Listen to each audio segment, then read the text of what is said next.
Coming up on Main Street, we'll introduce you to some people who make sweets a very enjoyable part of our lives. Join us for Main Street, Sweets for the Sweet. Funding for Main Street was provided by the Corporation for Public Broadcasting and by viewers like you who support quality programs such as Main Street that appear only on public television. Hello and welcome to Main Street. I'm Barbara Deeb. On this edition of the program, we're going to share some savory stories about people who've made their living making the world a sweeter place. We're here at the Kentucky Museum on the campus of Western Kentucky University as we begin our Tasty Tales. Our first story takes us to Mary Jane's Chocolates in Bowling Green, Kentucky. Mary Jane Meszaros grew up with specialty chocolate shops as a normal part of her life. When she and her family moved to Bowling Green, she found the city lacked a chocolate shop, and that gave her an idea. Her taste for fine chocolates and that idea came to fruition in Mary Jane's Chocolates, where she strives for perfection and delivers sweet satisfaction to her customers. Our next story introduces us to Duncan Hines, the man behind the brand name. Hines was a pioneer of branding and marketing long before it was profitable. His seal of approval became the gold standard for restaurant and food preparation, still honored today. This portly traveling salesman from Bowling Green was no culinary master, just an average guy in search of a good meal served in sanitary conditions. Duncan Hines' gastronomical journey is chronicled in a permanent exhibit here at the Kentucky Museum on WKU's campus and helps us learn more about the man behind the cake box. Our final story is about an ice cream. Not just any ice cream, it's a unique product that can be found worldwide and made right here in Kentucky. Dippin Dots is pegged as the ice cream of the future and is made in Paducah. This sweet treat is made with old-fashioned ingredients in a very high-tech way. We're talking about sweets for the sweet on this edition of Main Street.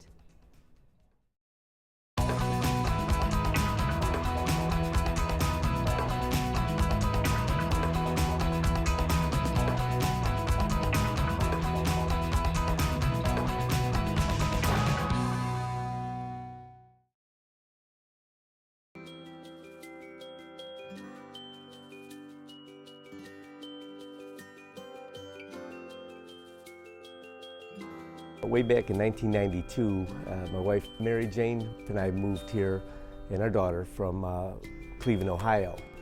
And we started looking around and couldn't find the fine chocolates that we grew accustomed to at some favorite places we had up in Cleveland. So we started asking our friends, and we said, there's got to be a chocolate store around here. This city's so big, where's the chocolate store? And they said, well, we don't think we have a chocolate store. And Mary Jane said in the back of her mind, someday if they don't put one in someday, I'm gonna try to figure out how to bring one to Bowling Green. So she let that go, and we were there for 7 years, went back to Cleveland for a new job for about 5 years, and actually, make a long story short, we came back in 2005, and this is now our permanent home, and there still wasn't a chocolate store. So my wife says, I'm still gonna look into this some more.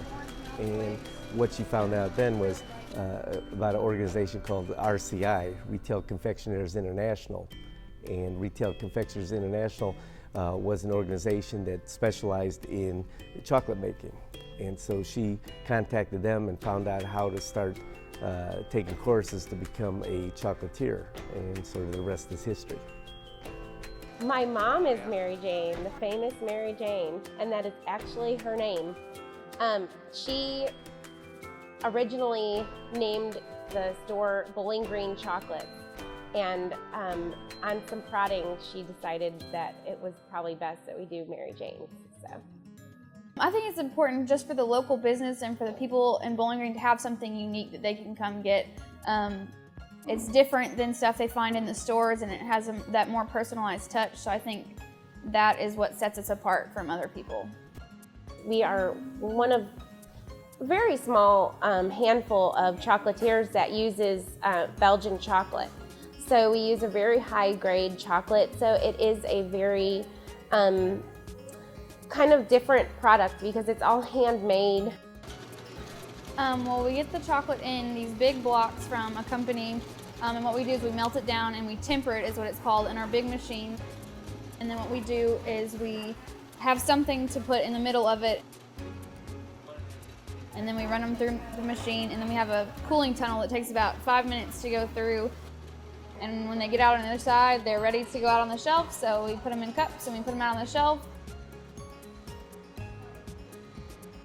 A lot of times we're approached by customers saying, you know, oh, can't you just melt it down and put some chocolate on strawberries and have them dipped right away? And it's not that simple. You have to temper chocolate. It's a scientific process. It's not something that happens just by putting chocolate in the microwave. We actually have to take the temperature. We melt it only to a certain temperature. It can't get over 120 degrees or it'll burn. And then we take it down to a certain temperature, which feeds crystals into the chocolate. It feeds good crystals in. So it gets kind of, it's a lot more complicated than, than one would think. Well, I'm very proud of the fact when I eat it how good it is. You know, the quality of it is never in question. So it's very good.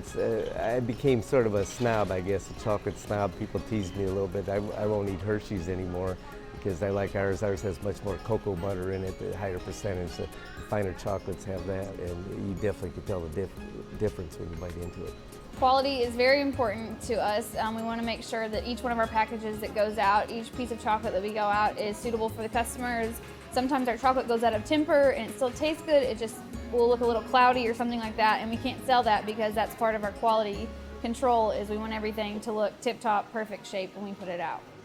I really like the customers and making people happy when they, have that feeling of kind of like their childhood all over again. Is really satisfying, rewarding. One of my favorite things is, especially when I make something personally, is when they want to try it and I give them a sample and they're like, this is the best chocolate I've ever tasted, this is better than Godiva, better than Ghirardelli. And when they are excited to come back and like, oh, I'm going to tell all my friends about this, I'm going to get all my gifts here, that's special. That's very special to us, that they see us as something unique and something different that they want to come back and get again. Well, it actually improves the quality of life, I think, for the citizens of the area. Fine chocolate is sort of a little luxury that anybody can afford, and in my opinion, there's nothing better than a good fine chocolate after lunch or dinner, or breakfast even for me. It's definitely different than any job I ever thought I would have. I wish I could smell it still. Every customer that comes in is like, oh my gosh, it smells so good in here, but since the second week I haven't been able to smell it. But it's just really cool when you tell people, I work in a candy shop, and they always assume, is there just like chocolate running down the walls? I'm like, not exactly, but it's just a really fun environment, and especially it being a family business, having Mary and her daughter Marie working here, and then when Gary comes in too, just the family atmosphere, they make you feel like part of their family even though you're not.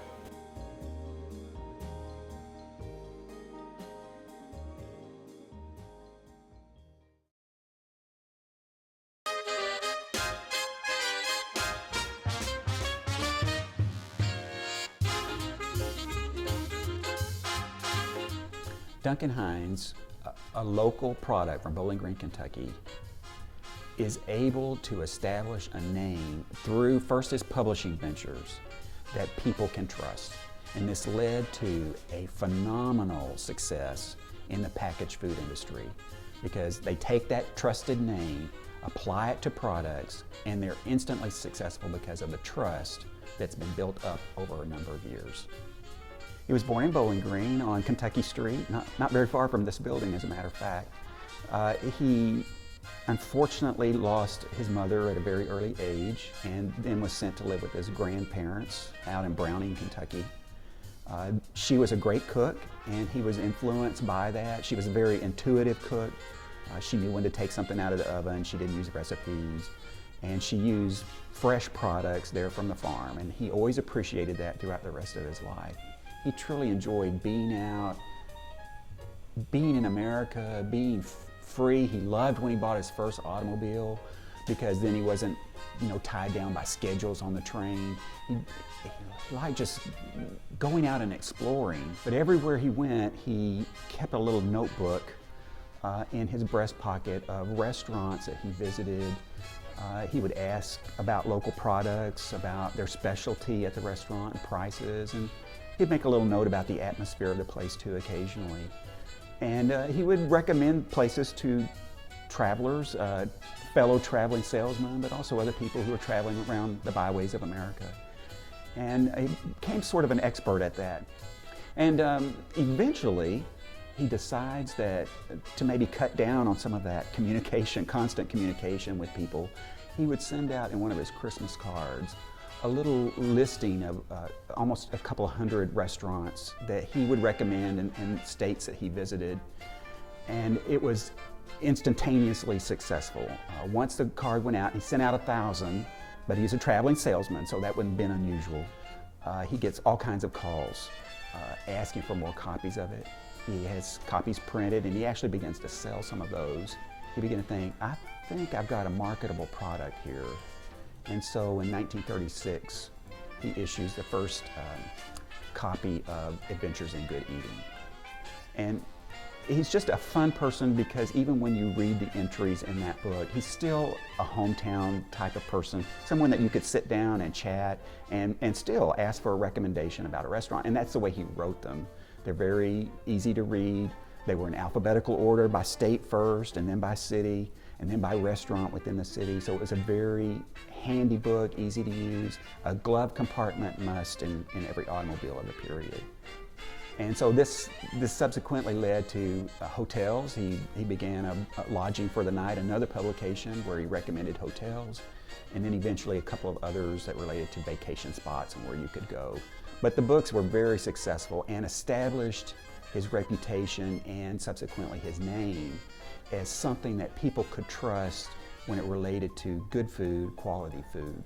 And so once the books are very successful, he begins to allow the restaurants and hotels that are listed to hang a sign in front of their establishment saying this is approved by Duncan Hines. Well, that couldn't be the difference between a break-even business and a successful one. So people were willing to do that, but he's so smart, he does not let them buy the sign, he leases the sign to them, so that if he comes back the next year and they do not meet his minimum standards, he can take the sign back. So Roy Parks, who was working for ConAgra as this marketing specialist, approached Duncan Hines in a different way. He came to him and said, I believe that if you would put your name on a brand of food products that were tested and were high quality, that you could actually help change America's eating habits, that they could eat more nutritiously, that we would be a healthier nation if you would do this. And so almost immediately after their meeting, they formed Hines Park Foods and began issuing food products under the name. So that led to almost 150 different food products coming out under his name eventually. Sliced bread, salad dressings, seasonings, a whole array of food products. But of course the one that everybody knows about are the baking mixes. And these were test marketed first in Omaha, Nebraska. All the raw products, as you can imagine, for a cake mix, the wheat, flour, and all that would be available in that area. And they test marketed it, and it was very, very successful. One of the reasons it was so successful was the fact that Duncan Hines, going back to his childhood, insisted that fresh eggs be added to the mix by the housewife, rather than the other packaged cake mixes that were available that had dehydrated eggs in the mix, and all you had to add was water and oil. So, of course, this led to a fluffier, tastier cake because you were using fresh eggs. Duncan Hines was very interested in making sure that his name was only associated with top quality products.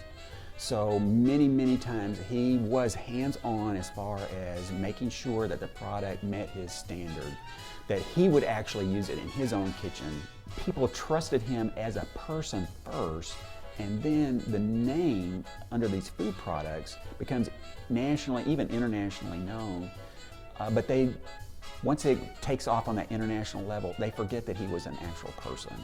And so I always want to emphasize that he was a real person, that he was born right here in Bowling Green, Kentucky, and enjoyed his heritage from this area. You know, it was always really important to him, and eventually moves back to his hometown and establishes his base here.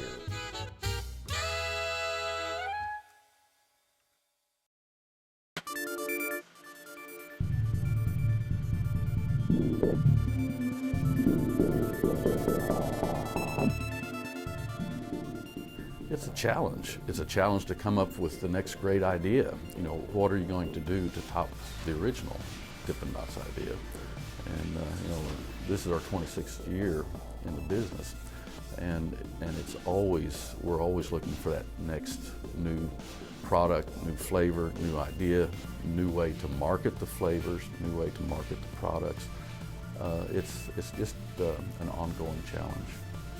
It started with Kurt Jones, the inventor and founder of Dippin Dots. He happened to be on a weekend, he was making some homemade ice cream and talking with one of his friends about what he was doing at work and how he was freezing these probiotics, and the method he was using was freezing them in liquid nitrogen, and it was able to make the product less ice crystals and just a superior product. And then he just happened to think, I wonder what homemade ice cream would taste like if I froze it that way. So he froze it that way in his kitchen. About 6 months later, he quit his job and started Dippin Dots. Well, Dippin Dots is very similar to any other ice cream on the front end. So we have the milk, the cream, the sugar, and all the ingredients that make up Dippin Dots are blended in. The flavoring is added. And then the part that differentiates us from other ice creams is the freezing technologies. We've developed our own freezing technology where we actually run the liquid mix through a cryogenic processor and turn that liquid mix into beaded ice cream. And it's done by, basically it's dripping the mix into liquid nitrogen at 320 below Fahrenheit, and then it's instantly frozen. Then we bring it back out of that liquid nitrogen bath and we package it in various packaging options. And then we put it in a minus 45 degree warehouse for storage until we're ready to ship it out. And our shipping and distribution is quite unique also because we don't ship on refrigerated carriers like most ice creams do. We have to pack our product in dry ice and then we ship by commercial carrier. So we've developed our own cold chain, our own distribution system, and it's taken 26 years to evolve and develop into what we are today. It's a challenge. Distribution is probably our biggest one, you know, the storage and the distribution, because it makes it much more expensive because we have to ship small amounts on dry ice to places all over the country. You know, we have probably close to 4,000 different locations that we have to ship to. So it makes it a real challenge. We have a research and development department, and they do a lot of the, what I would call the upfront work, and looking at the trends, you know, what are people liking, what are the flavor trends, and there's a lot of research and magazine articles out on that, so we try to stay up with that. And then they provide those trends to a flavor committee, and the flavor committee has input from our customer base, also from the theme parks and the shopping malls and things. So they come together collectively as a group and start choosing what flavors that we want to try and to put out before the public. Most of them are brought in and out. You know, we have several standard flavors that we keep all the time, but we circulate new flavors probably on a quarterly basis, and on an annual basis we'll introduce something new, and then we'll rotate it in and out. And of course seasonal flavors will rotate in and out also. We are Kentucky proud product. Everything we manufacture, everything right here in Kentucky. There's only one other Dippin Dots plant in the world, and that's Seoul, Korea. So we service most of the world out of Paducah, Kentucky. And we are exporting to 11 different countries, and it's all with Kentucky pride, everything from Paducah. Probably the biggest thing it takes to work here is a good work ethic. You know, people that want to work, people that don't care to get involved and get their hands not necessarily dirty, but maybe sticky. But it takes people that don't mind going the extra mile. And if it requires overtime to get the target made for the day, then they're willing to do that. If it requires going out at night or going out on the weekends in order to present the product or to make some sales, then that's what's required. So we have people all across the board that are more than willing to give of their time and resources to make the product successful and to share the product with other people. It's an innovative idea, but it's also a very high quality product. And I think that's what really keeps us going, is because, one, the innovation attracts people to try it. The quality brings people back continuously again and again to continue the business. And that's been really important to us, is to have repeat customers, satisfied customers, and they bring in new customers. It's always exciting because Dippin Dots is one of the very few products where you can ask someone about Dippin Dots and they can tell you the first time they ever tried it. There's not very many products that can make that claim, but it's very exciting to hear those first stories, how they first tried Dippin Dots and how excited they were. And that keeps our jobs exciting and continuously looking to see those new experiences. I think people don't expect the texture and the flavor burst to come out because they're really not expecting it. They're expecting it to be something different than ice cream, but whenever they taste it, they get the flavor of ice cream, the smoothness of ice cream, but then a lot more because they get the roundness and the extra smoothness because of being frozen in liquid nitrogen. And then as it warms up in their mouth, they get all that creaminess, and flavor is really coming out and more alive. So you always get a smile, and that's the most important part. Well, we've come to the end of our journey, but we hope you've enjoyed our stories about sweets for the sweet. With Mary Jane Meszaros and her quest for the perfect chocolates in her specialty shop in Bowling Green, we found out that Duncan Hines is more than a brand name that stands for high quality. He was a man that was ahead of his time, and he had a major impact on food and how it's consumed today. Then we visited a high-tech ice cream maker in Paducah that produces the ice cream of the future in Dippin Dots, a new take on an old idea.